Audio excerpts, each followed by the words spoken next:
Welcome to the Deep Dive, where we take complex topics, strip away the jargon, and get straight to the knowledge that matters.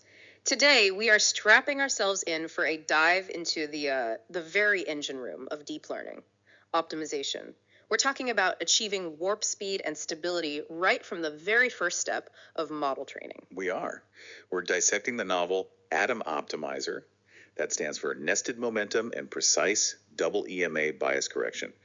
It's foundational research coming out of the University of Michigan Dearborn from Mohammed Abulsad and Adnan Shout. And this is a big deal. It's a huge deal. It's a significant challenge to the baselines we all rely on. HGDE with momentum, standard Adam, and of course the big one, AdamW. And what I love about this research is the inspiration behind it. It's just so relatable. It started from this idea of compounding speed, like when you're watching a technical lecture at 2 times speed, but the demo inside the lecture is already running at 1.5 speed. You're accelerating something that's already accelerated. Right. And that observation led to the central question here.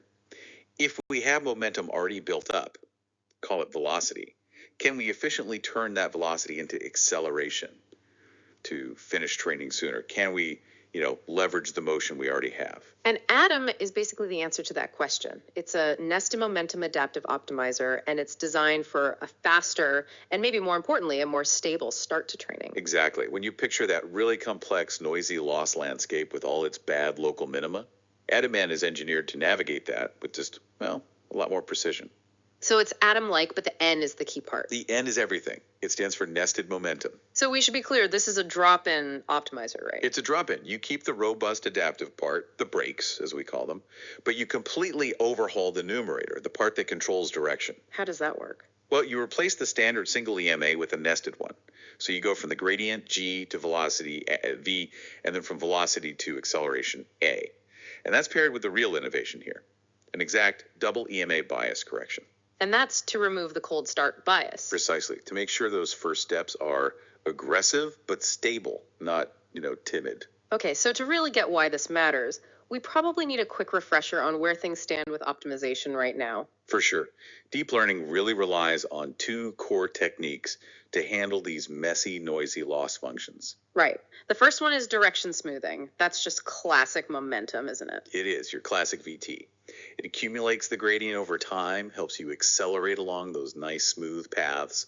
It gives you persistence. And technique number 2 is the per parameter adaptation. The Adam or RMS prop style of doing things where you use the squared gradients to downweight updates in directions that are really steep or noisy. Right, and Adam famously combined both.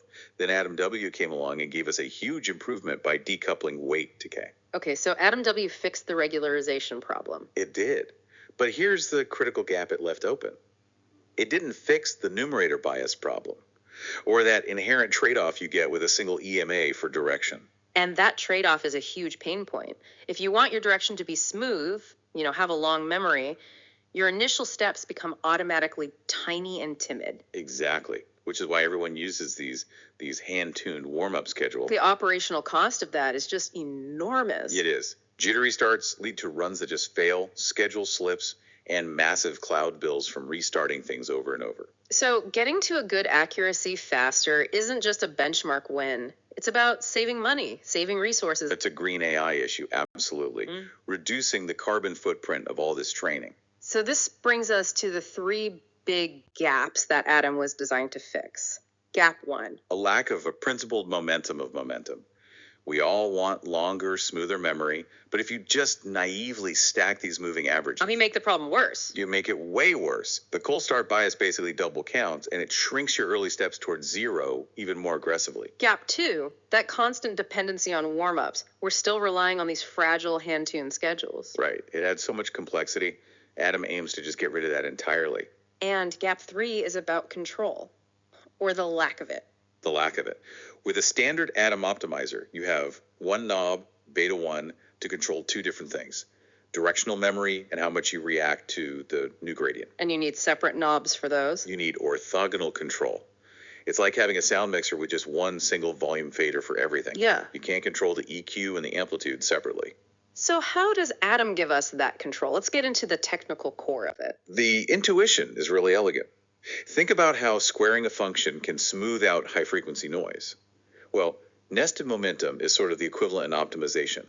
You're creating a mathematically smoother direction signal by smoothing an already smooth signal. And that's the core mechanism, the nested numerator, G of E to A. Yep. You have your current gradient, rel G. You compute V, the velocity, which is the standard EMA of G. That's controlled by beta 1. The new part, you compute A, the acceleration, which is the EMA EV, controlled by a new hyperparameter, beta 2. So this A provides the acceleration, but you still need stability. Oh, absolutely. The inertia can get pretty dramatic. That's why the standard Adam style denominator, the ST, is so crucial. The brakes. The brakes. It's the shock absorber. It suppresses the oscillations that this nested momentum might otherwise create. So the nested numerator is the rocket fuel, and the denominator is the guidance system. Perfect analogy. But that alone wouldn't work because you still have that double counting bias problem. Right. And that's where the second key piece comes in. The exact double EMA bias correction factor. They call it FDT. And this is what makes it safe to use. This is what unlocks the whole thing. This FT factor removes both the inner bias from V and the outer bias from A. And the result is you get that fast, stable launch without any manual warm-up. Exactly. It's calibrated for peak performance right from iteration 1. Let's dig into the math a little bit on that numerator. So step 1 is velocity, VT, controlled by beta 1. That's all standard. And step 2 is acceleration, AT, the nested EMA of VT, controlled by beta 2. When you substitute everything in, you realize that AT is basically a weighted sum of all the past gradients. And the researchers found something really interesting about that weighting. They did.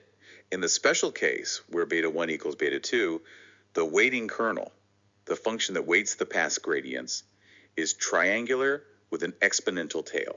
Why is a triangular shape so important here? Because the standard EA has a purely exponential kernel, it forgets the past very quickly. The triangular shape gives you significantly longer effective memory. It's like having a much stronger, more consistent directional history to pull from. This brings me back to the horse bridle analogy for beta 2. It's not about slowing down. No, not at all. It's about making the motion more deliberate, more precise, so you get better directionality, not just bigger steps. That's it exactly. Right. Adam uses this smoother signal to make these crisp, well-aimed moves that a jittery standard Adam would just miss. But none of that is possible without solving the bias problem. None of it. Standard Adam corrects for one EMA, but since Adam stacks two of them, a single correction leaves this inner bias completely untouched. Which would defeat the entire purpose. Right. You get compounded shrinkage, your steps become super timid. So they had to derive a closed-form solution for it. They did. They derived this exact correction factor, FT, for the nested moment, AT. And that's a non-trivial thing to do. It's very complex. It's a recursive dependency that they had to express in a single, tidy, closed form. It removes both the inner and outer bias perfectly. It's the difference between a rough guess and perfect calibration. And just to be clear, the denominator, ST, that still uses the standard Adam correction rate. Yes, exactly. All the novelty is in correcting the directional component, AT. So it's perfectly unbiased from step one. Okay, so let's look at the actual algorithm flow. It seems pretty straightforward, which is good for anyone wanting to implement it. It is. You compute GT, then the first EMA, VT for velocity, and then sequentially the nested EMA, AT for acceleration. At the same time, you're computing the denominator, ST. Right. Then you apply the two different bias corrections, the new exact one for AT and the standard one for ST. Then decoupled weight decay, and you do your update. Operationally, this is super efficient. You're only adding one new EMA buffer, the one for AT. Yep, so the memory and time overhead are negligible. You're maintaining the same big O cost. And this nested structure also introduces a new property, something you call freshness. Right, freshness. And this solves that third gap, the need for orthogonal control. So define freshness for us. It's basically the coefficient on the current gradient, GET. How much does the system pay attention to the brand new signal right now? For AdamW, that's just 1 minus beta 1. It is. But for Adam, because the signal has to pass through two EMAs, it's the product. 1 minus beta 1 times 1 minus beta 2. And because it's a product, it's inherently smaller. Why is that a good thing? Because it gives us that orthogonal knob we wanted. We can now tune beta 1 and beta 2 separately. So we can use a big beta 1 for long memory, but then a small beta 2 to keep tight control over the noise from the new signal. Ah, I see. So you get the memory without the noise sensitivity. Exactly. And that's why the research showed Adam could tolerate a 2.5 times larger learning rate in some cases without losing stability. The bridle, the small beta 2, stabilizes the direction just enough.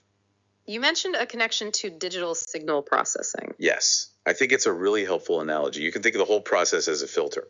And in that analogy, the bias correction factor, FT, is like a phase correction? A GPS phase correction, exactly. It removes the systematic lag at the very beginning. It aligns the optimizer with the true gradient direction right away. And the instantaneous learning rate is the amplitude? The amplitude, yeah. It governs the strength of the update. And the key is that the exactness of F to T matters most when you have long memory, when you're using large beta values. Right, because if you don't use the exact correction, you leave this persistent phase lag in the system that just suppresses the effective amplitude. It slows everything down.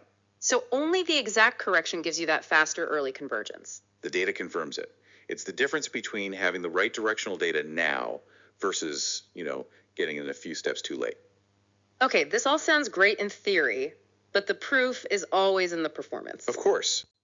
The researchers ran a whole suite of experiments across vision and NLP. The main benchmark was ResNet 18 on SciFar 100. A very rigorous test for this kind of thing. And they had 5 research questions: time to quality, final quality, robustness to the new beta 2, ablation studies to see where the gains came from, and then generalization to NLP. And the setup was key here. Adam was run with its exact debiasing and, critically, no warm-up. Right. While AdamW was trained with a standard linear warm-up, it needs to even function properly. And the results? The results are immediate. In full training, Adam hit the 80 and 90% training accuracy milestones about 127 and 165 seconds faster than AdamW. That's a huge cut in that initial time. It is, and it got even better in transfer learning, which is a much more common use case. How much better? There, Adam hit those same milestones 362 and almost 580 seconds earlier. Wow. That's the rocket-like launch they were aiming for. That translates directly into lower costs and faster iteration for developers. And looking at the curves, you can see it. AdamN just descends so much more steeply in those first few epochs. It does, but it also maintains stability and matches the final validation accuracy of AdamW and SGD. So you're not sacrificing the destination. But here's the part that I think is really counterintuitive. You'd think faster convergence means bigger, more aggressive steps, but the plots show that Adam often uses smaller root mean square step sizes than AdamW. This completely changes the story, doesn't it? The speed isn't coming from brute force. It's coming from superior direction quantity. Okay, let's pause on that. If it's using smaller steps but getting there faster, what does that mean? It means the noise in AdamW's numerator is causing it to take steps that are slightly misaligned. It takes a big step, but it might wobble a bit. While Adam's smoother, debiased direction is just better aimed. It's better aimed. It's like using a laser pointer versus a flashlight. The laser uses less energy to make a much more precise mark. So the core message is really precision beats brute force. Absolutely. Smaller, better aimed steps get you to your target faster than larger, jitterier ones. And you can see this in the noise suppression data too. You can. AdamN significantly suppresses the RMS of the current gradient. Which means it's doing a better job of damping that high frequency noise. It is. The directional signal is just cleaner. And that, combined with the exact debiasing, is what gives you that swift, stable launch. Okay, but an optimizer that only works on SciFar isn't that useful. How does it generalize? Especially to something tricky like language modeling. Right, so they validated it on a Wikitext2 style corpus, and they specifically focused on the token frequency imbalance problem. Which is a huge issue in language. You have a few words that appear all the time, and then this long tail of rare words. Exactly. They split the data into 3 parts. The head, about 1% high frequency tokens, the mid, and then the critical part, the tail, which is about 80% of the tokens. All the optimization difficulty is concentrated in that tail. The gradients there are sparse and incredibly noisy. And the result? A major win for AdamN.